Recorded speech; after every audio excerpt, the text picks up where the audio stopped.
যারা ডায়েট করেন, মোটা থেকে পাতলা হতে চান, চলুন তাদের খুবই মজাদার এবং নতুন একটি রেসিপি দেখাই। আপনারা খুব সহজে ডায়েট করতে পারবেন এবং খাবার এই রেসিপিটা খেতেও আপনাদের অরুচি হবে না। এটা হচ্ছে একটি ফ্রুট সালাদ, যেটার কোনো রেসিপি নেই।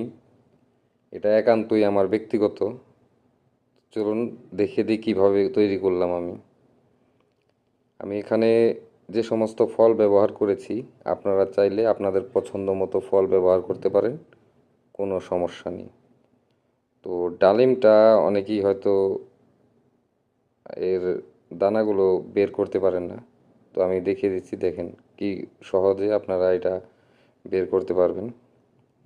আমি যেভাবে করছি আপনারা করে দেখবেন, খুবই সহজ। তো এটা আমি নিয়ে নিলাম।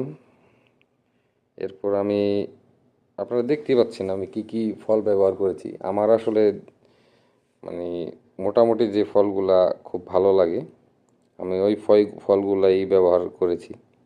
আপনারা আপনাদের পছন্দ মতো ফল ব্যবহার করবেন। তো আমি সবগুলো আমার ইচ্ছে মতো কেটে নিচ্ছি আমি। আপনারা আপনাদের ইচ্ছে মতো কেটে নেবেন, কিন্তু অবশ্যই যে সমস্ত ফল খোসা সহ খাওয়া যায় না, সেগুলা খোসা ফেলে তারপর কাটবেন। কারণ যেগুলার খোসা খাওয়া যায় না, ওগুলা যদি আপনি খোসা সহ কেটে নেন, আপনি তো খেতে পারবেন না। কারণ এই সালাদটা আপনারা শুরুতেই দেখেছেন আমি মিক্স করেছি। তো মিক্স করা সালাদ কখনোই এমন কোনো ফল খোসা সহ দিবেন না যেটা খাওয়া যায় না। তো অনেকেই আরেকটা ব্যাপার, কলা অনেকেই আপনারা চিন্তা করেন যে কলা কাটতে গেলে তো অন্যরকম হয়ে যায়, দেখতে ভালো লাগে না। তো কলাটা দেখেন আমি কিভাবে কাটলাম, আপনারা এইভাবে কাটবেন, কলা দেখতে ভালো লাগবে।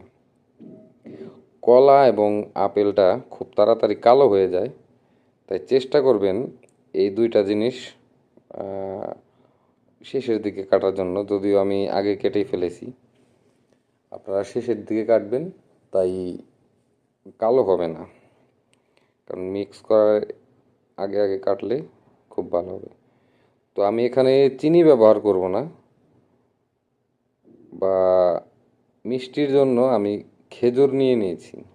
খেজুর হচ্ছে ন্যাচারাল একটি মিষ্টি। তো এখানে আমি যেটা দিলাম এটা হচ্ছে দই, টক দই যেটা, এবং সামান্য পরিমাণ লবণ।